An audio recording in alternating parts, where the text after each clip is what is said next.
everyone, I'm Maria Konrad. Welcome to Barre Talk. It is Man Crush Monday. Our whole series is sponsored by Só Dança, and I have one of my favorite Man Crush Monday ballet dancers and human beings ever. Charles Askegard is in the house. Welcome, Charles. So happy to have you. Perfect. Okay, I'm going to jump right in. First of all, I think that every superhero has to share their origin story. So I want you to tell everybody where your ballet journey started, because I don't think that you were born within the walls of ABT or New York City Ballet. You're right. My ballet journey started in Minnesota. It was like I was 5 years old when I really fell in love with the Nutcracker and the ballet. And my older sister had already been training for a couple of years, and then I just went right in. I was the littlest mouse in Nutcracker. I could do coffee grinders. I could do those when I was 6 years old. Can you still, I mean, I love that that's your claim to fame. I think other things are at this point in time, but can you still do a coffee grinder? Yeah, I think so. Do you want me to do it now? I'm not going to do it now. But, no, I want you to do it now. Refrain. Okay. All right. And Charles, why don't you tell the story how the two of us became friends? I forgot. No. Youth America Grand Prix has brought so many people together, and that was fantastic. We were in Tampa, and our friend, awesome man, all around awesome, Philip Neal, kind of brought us together, oddly enough. So I do think also that our friendship solidified at the International Ballet Competition in Jackson, which is like the wildest experience of life. Like, it's just ballet camp and food and dancing. That was an incredible. It was 2 weeks and of teaching classes, and then going and seeing the performances every night, and the competitions and everything. And there was a lot of drama, and really an extraordinary event. And I remember it so fondly. It was lots of fun, and you're right. That's our friendship really cemented. We got to spend a lot of time together, and it was terrific, and bond over a barbecue. Mississippi barbecue, pretty good. Pretty good, I have to say, pretty good. Okay. Really good. Yeah. Okay, so this is what we're going to do next. This is the 20-question speed round. Are you ready? Okay. There. Get ready. Yeah. You're prepping. All right, let's do it. Fred Astaire or Gene Kelly? Fred Astaire. Robbins or Balanchine? Oh boy. Go with Balanchine. Blues or jazz? Blues. Barbecue or tacos? Barbecue. Grits or polenta? They're the same. They're not the same. They're totally different. I would go with polenta too. Okay, dogs or cats? Dogs. Okay, perfect. Elton John or Billy Joel? Again, that's a toughie. Elton John. Me too. Okay. Doritos or Cheetos? Cheetos. Margot Sappington loves Cheetos too. Okay. They're disgusting. France or Spain? France. Godfather 1 or Godfather 2? Godfather 1. Okay. Who Cares or La Valse? Who cares? Yeah. Grand Allegro or Pirouettes? Grand Allegro. Chips or TJ Hooker? I'm going to go with T.J. Hooker because I don't think people even know who T.J. Hooker is. Yeah. Okay. Sophia Loren or Audrey Hepburn? Sophia Loren. Wes Chapman said the same thing.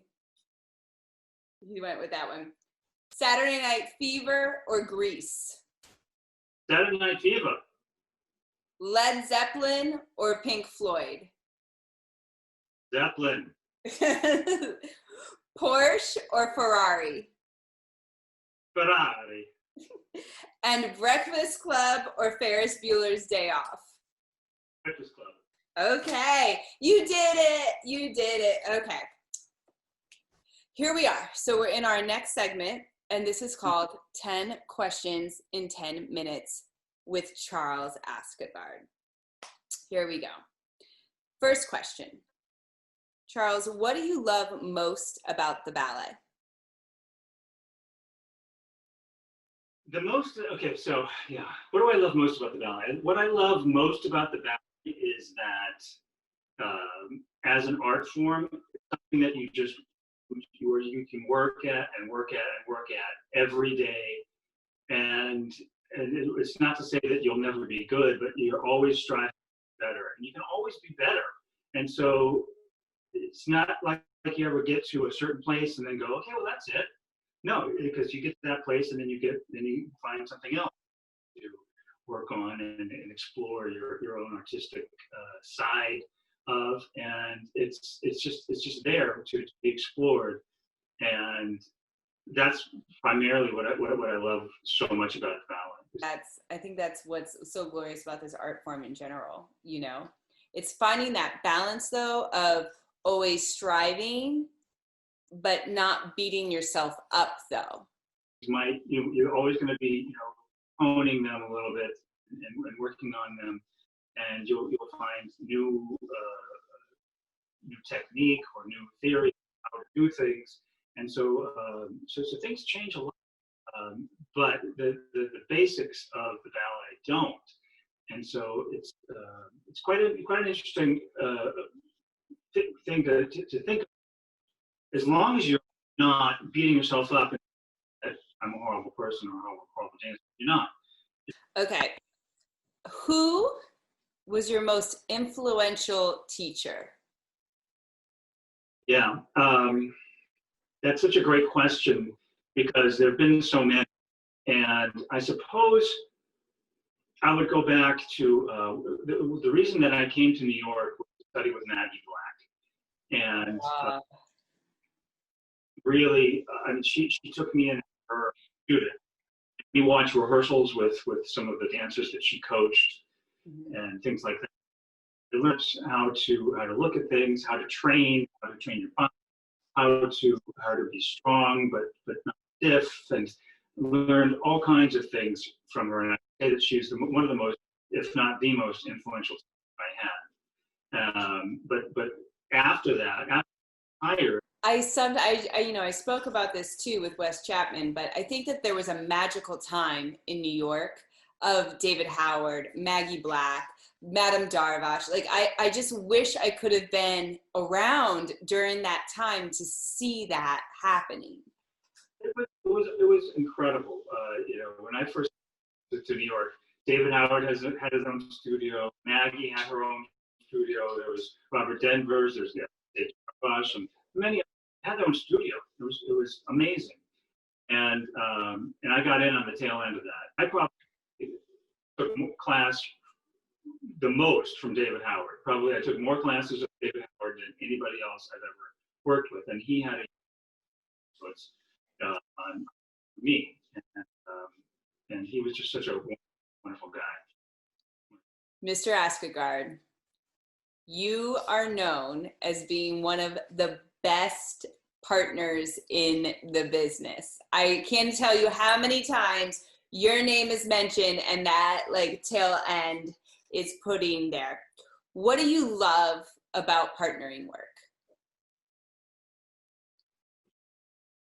What I really love about partnering is dancing with another person, and it makes you, kind of takes you back to, it's like Fred Astaire, Gene Kelly. Fred Astaire, he was always partnering, he was dancing, but he was always partnering the woman and doing interesting things. And that, to me, was part of dance, not just part of the ballet, but dance is dancing with another person, a woman. And so I always loved that. As a kid, I had a teacher who taught me how to partner. He was quite a good partner himself. His name was Eugene Collins, and he danced with Roost in Monte Carlo in the 60s, just at the tail end of it. And I always loved partnering. And you're really putting it out there in a way that is, in a way it's selfless. And as Balanchine says, you're the ballet woman, and that is really the art of partnering, presenting the ballerina special and beautiful. And so that's one aspect of it. The other aspect of it is that it's not just me or my part that I have to learn the woman's part. I have to know the musicality. I have to work with her. I have to do. It's not just holding the woman up. There's a lot of things that have to go into play there, and also with another person, like really working with them, having like a silent kind of communication. Yeah. When you're dancing, that is very interesting and very, I don't know, I just love it. So great. Also having that moment when the pas de deux is over and you get to dance your solo, or all that. But it's only it's really, really rewarding to have that time with a ballerina on stage. Okay. Aside from dance, what are your other passions? What do you like to do? Well, cooking. I love cooking, and try and get out of all the worries and stress and anxiety. And it was a wonderful way of doing something and feeling productive and making food or having people over with some food. And that is one of them. And the others, I don't know. Dogs. Okay. I have to tell you that I have been experimenting with different dry rubs over this quarantine. I've been just opening the spice cabinet and I'm mastering it. And I found the key is after I I do the dry rub on the chicken, I grill it, and then I put the honey and soy on top of it. The end. Yep. The end. So to me, you're one of the most sensible, calm. Your catchphrase is it's simple. Let's not make it complicated. I need a shirt that says it's simple, Charles Askegard on it, right? Okay. But what is the thing do you think that dancers get too stressed about that really doesn't matter in the long run? I think a lot of the stress comes from what somebody else is doing. Somebody else got this part, or somebody's got this part. What happens is that your energy is no longer focused on what you need. Right. It's focused on something that's completely out of your control, and so it's easy to obsess over it and make it all very, very big deal, but you're ignoring what is the only solution to that, which is you. And it's like, oh, okay, so I need to do something. I need to change my mentality. All right. Next question. What is your favorite ballet? Favorite ballet? That's such a hard question. I have several. Okay. One of them, and they change from time to time. This is really odd. When I was at American Ballet Theater, my favorite ballet was Leviathan, because it was so physical and it was so heroic. I just loved it, and you just felt so free together. It was great. But then I also fell in love with Manon. And then when I went to New York City Ballet, it was a whole new repertory. I think my favorite ballet to dance there was Diamonds. That's to dance. Now there's other ballets that I love to watch, like Serenade. So the other one that I danced quite a bit, but it's really just a partnering role, was I could watch that over and over. So yeah. It's different. So like the ballets that you love to watch, ballets that you love to do, because some of those ballets, for me, I wouldn't do those ballets. Okay, I love those answers. Good. All right, what is your favorite exercise in ballet class to do? Now, exercise, what do you mean by, like at the bar or in class? Okay, let's pick at the bar, and then let's pick center. Okay, so this is, I love, I had a teacher, and he loved Ronde de Jambe en l'air, and I don't know why. He thought it was a and okay, and I still try to like Ronde de Jambe en l'air, but I just don't. To me, at the bar, I love pas de cheval. Because of the way that the foot acts, you have so much. You have the knee going out, turn out, hip square, wrap the foot, present the foot, the tendu, and then in. It's just a beautiful step.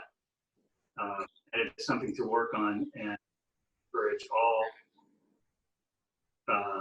to work on pas de cheval at the bar. Okay, and then in the center, I love to turn and I love to jump. So those kind of, I liked the turning exercises, and I remember such fond memories of Kramarevsky's class. We would do so many turns and so many different positions and ways. Okay, perfect.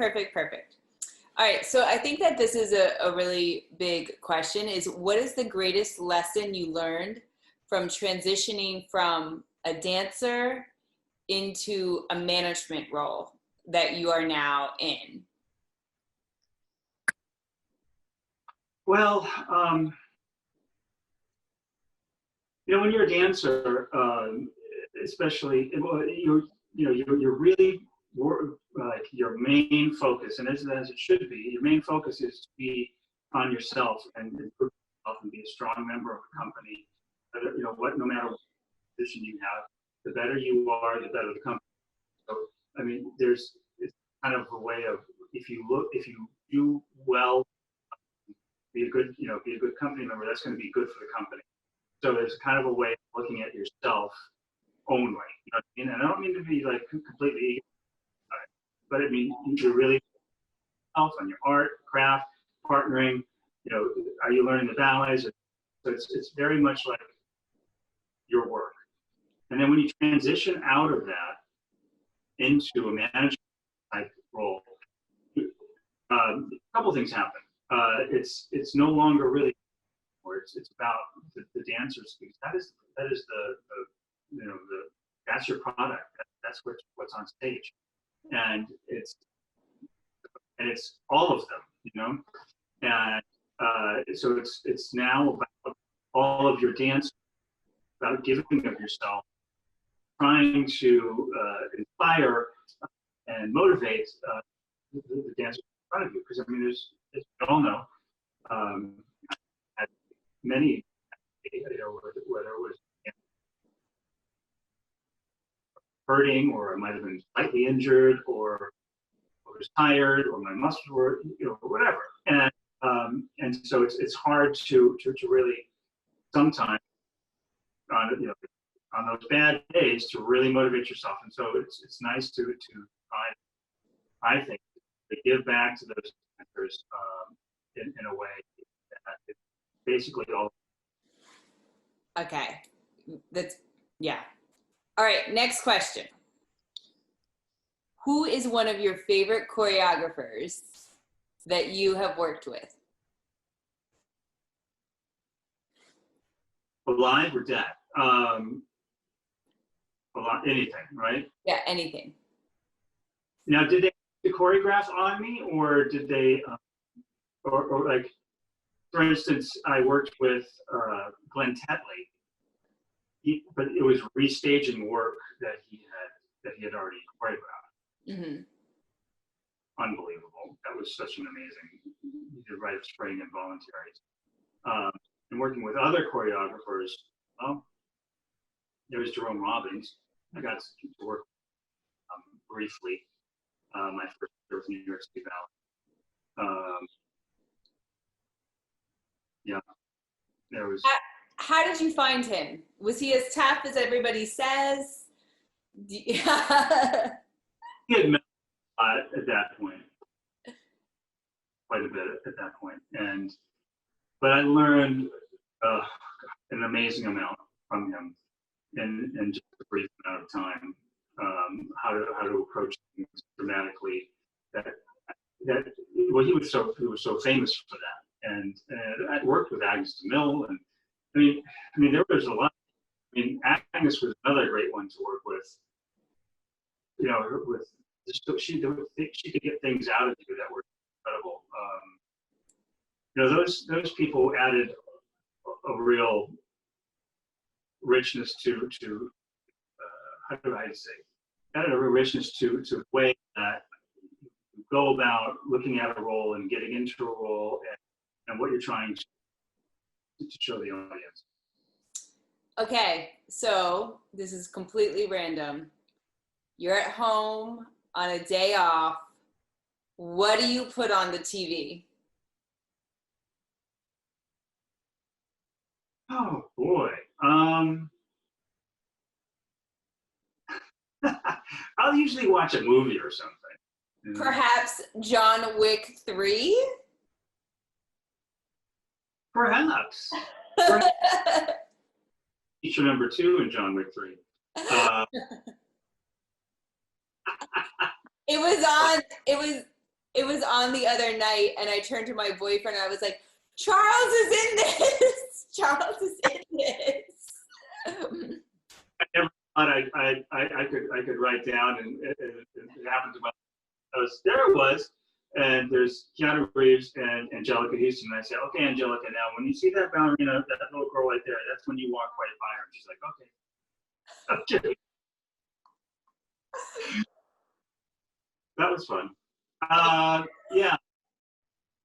Oh, recently been going through some old Burt Reynolds movies, which are unbelievable. Yeah. Can I say this? I grew up in Jupiter, Florida, which is where Burt Reynolds lived with Lonnie Anderson.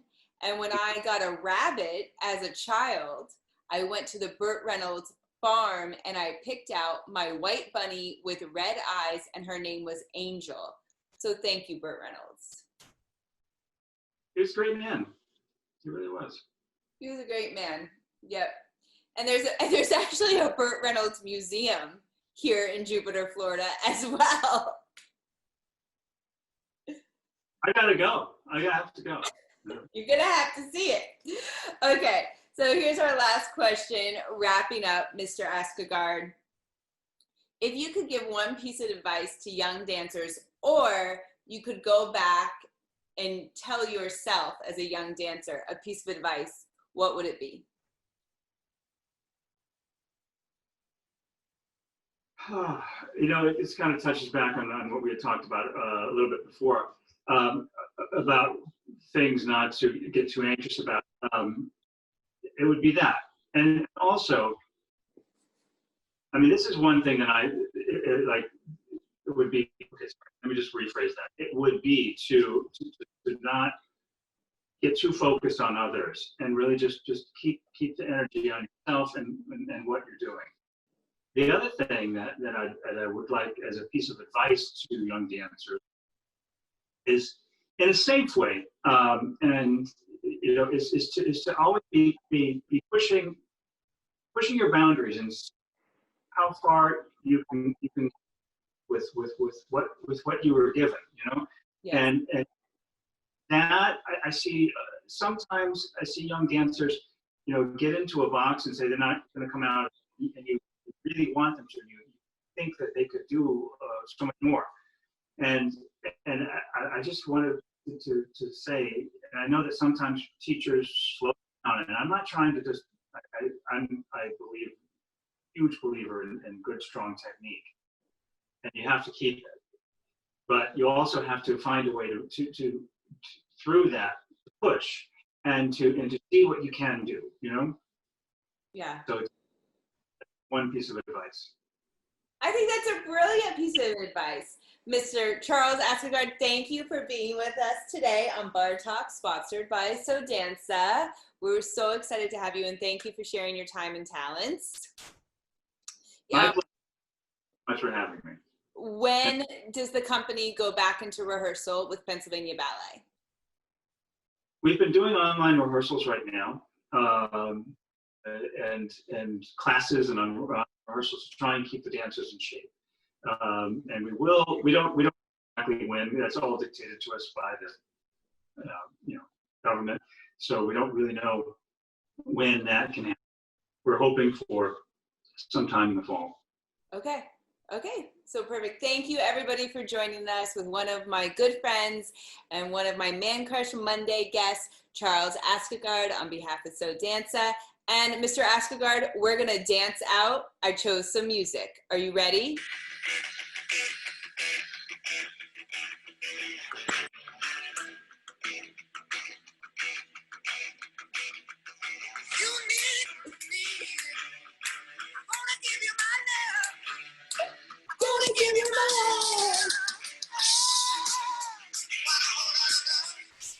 Good. Okay, we're good.